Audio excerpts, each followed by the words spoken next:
Assalamualaikum warahmatullahi wabarakatuh. Teman kicauannya, apa kabar ya teman? Berjumpa lagi dengan saya atau channel kecil saya, Dayat Murai teman. Channel kecil yang membahas tentang perawatan murai batu dari nol sampai dengan juara.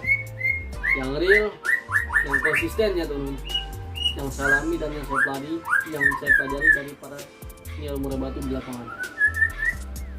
Dan di kesempatan kali ini saya ingin berbagi pengalamannya teman, tentang bagaimana cara penanganan murai batu kita ketika sudah gacor di lapangan, ya kan?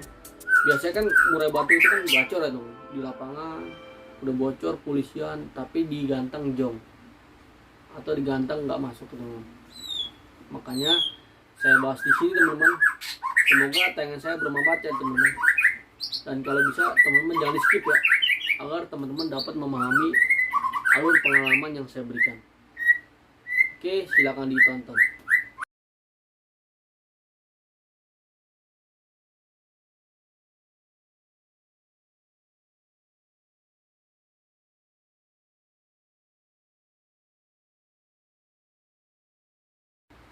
Oke teman-teman, jadi begini teman-teman, setiap orang memiliki murai batu. Yang pertama, dia harus gacor, ya kan? Pasti dong, ya kan? Kalau misalkan murai batu kita gacor, wah nggak enak ini, nggak gacor, nggak siap, ya kan? Yang pertama harus gacor dulu teman-teman di rumah, ya kan? Itu dasar ya teman-teman, nggak bisa kita pungkiri. Dan yang kedua, sesekali di rumah harus bongkar isian, ya kan? Itu baru kita pede, barulah kita bawa ke lapangan. Cuma di sini teman-teman harus tahu dulu teman-teman, murai batu dasar ya teman, bisa tampil di lapangan itu dikarenakan birahi dia sudah cukup, emosi dia sudah cukup. Jadi balance teman-teman, birahi 50%, emosi 50%, bisalah tampil di lapangan seperti itu. Langsung aja kita singkat teman-teman ya, kita bahas di lapangan. Nah, di lapangan biasanya kan teman-teman kan ada murai batu yang di lapangan bocor, polisian, ya kan, seperti itu. Dan ketika digantang itu zong, nabrak, sekali dia pasang badan, ya, ada seperti itu kan. Nah makanya saran saya teman-teman kalau mau nyeting murai batu di lapangan, saran saya itu lakukanlah settingan dasar teman-teman. Jangan pakai settingan yang macam-macam atau memakai doping, ya kan. Cukuplah pemberian jangkrik dan kerutu dan penjemuran. Nah itu dasarnya ya kan. Nah ketika sudah tepat, sudah pas birahi dan emosinya, pasti burung kita bawa ke lapangan. Gacor ya kan di rumah. Nah di rumah gacor, di lapangan udah bongkar isian. Saran saya di sini, kalau teman-teman murai batunya udah gacor polisian, teman-teman menjauh teman-teman dari lapangan. Kalau bisa jangan sampai tempur di murai batu yang lainnya, ya kan? Karena apa?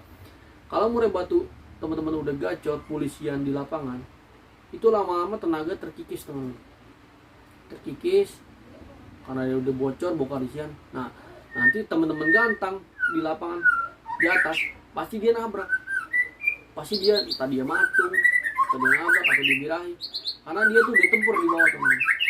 Saran saya teman-teman harus ngejauh ya kan, harus ngejauh dari murai batu yang lainnya ya teman-teman. Dan yang pertama kita harus memahami dulu, ya kan? Kalau murai batu teman-teman giras udah gacor ya kan di lapangan polisi, itu jangan sekali-sekali dibuka teman-teman sletingnya. Yang teman-teman lakukan di sini itu hanya pemberian jangkrik 1 atau 2, itu juga yang kecil. Tapi jangan berikan ulet Hongkong. Karena apa? Murai batu giras itu emosinya pasti udah dapat teman-teman, tapi birahinya dia naik turun, ya kan, di lapangan. Tapi tetap kita harus ngejauh ya teman. Kita harus ngejauh di dari murai batu yang lainnya ya kan, kita lakukan pemberian jangkrik 2, lalu kita kerodong lagi teman-teman. Nah di lapangan kalau untuk murai batu giras di lapangan sampai di pedok itu kalau bisa dibuat nyaman teman-teman, jangan dibuat dia geladak ya, semacam kayak dia nggak nyaman. Nah itu bisa berakibatkan fatal, bisa berakibatkan dia hanya mencok kanan kiri teman-teman. Nah saran saya ketika sampai di pedok di bawah mau gantang itu jangan dibikin geladak teman-teman. Nah untuk murai batu giras dia senyaman mungkin, kita buka sletingnya pelan-pelan, kalau bisa naikinnya duluan teman-teman. Kalau untuk murai batu giras ya kan, karena apa, dia kan pasti kan nampar kanan kiri dulu teman-teman, barulah dia duduk anteng di lapangan. Nah itu murai batu giras ya kan. Tapi kalau teman-teman murai batunya jinak ya kan, udah gacor di lapangan, kita sampai udah bocor nih, udah polisian, itu teman-teman gak usah khawatir. Sama seperti cara penanganan murai batu giras, teman-teman nyari tempat kosong ya kan, teman-teman jauhkan ya kan dari tempat murai batu tempur lainnya ya kan.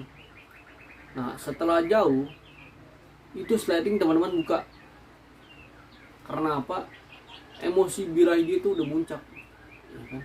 Kalau dia nggak dibuka, hawa panas di kerodong itu berakibatkan dia nanti emosinya tinggi teman.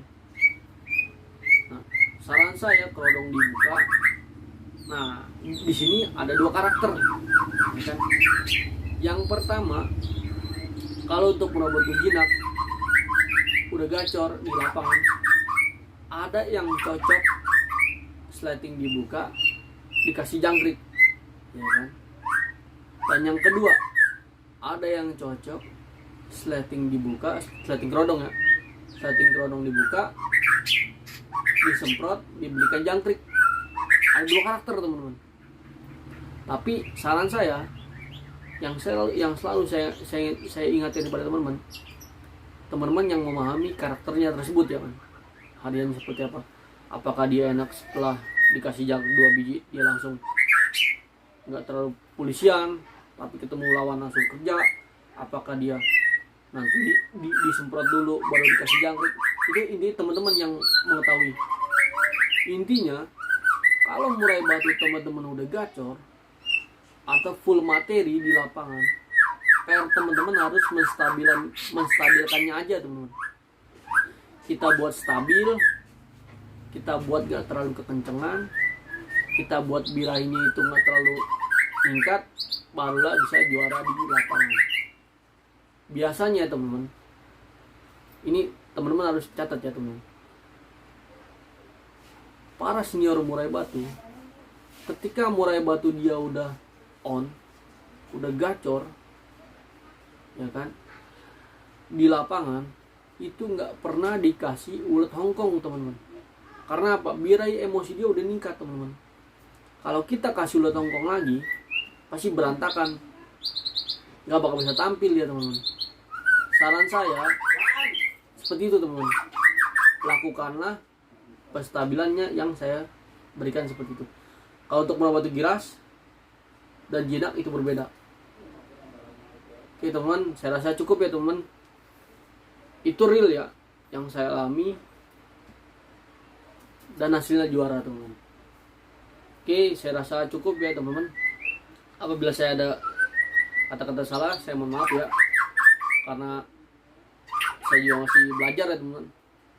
Di YouTube masih canggung untuk penjelasannya. Cuman kalau untuk perawatan insya Allah ya real yang saya alami seperti itu teman-teman. Oke teman-teman, saya rasa cukup. Wabillahi taufiq wal hidayah. Assalamualaikum warahmatullahi wabarakatuh. Sukses selalu. Salam kicau mania.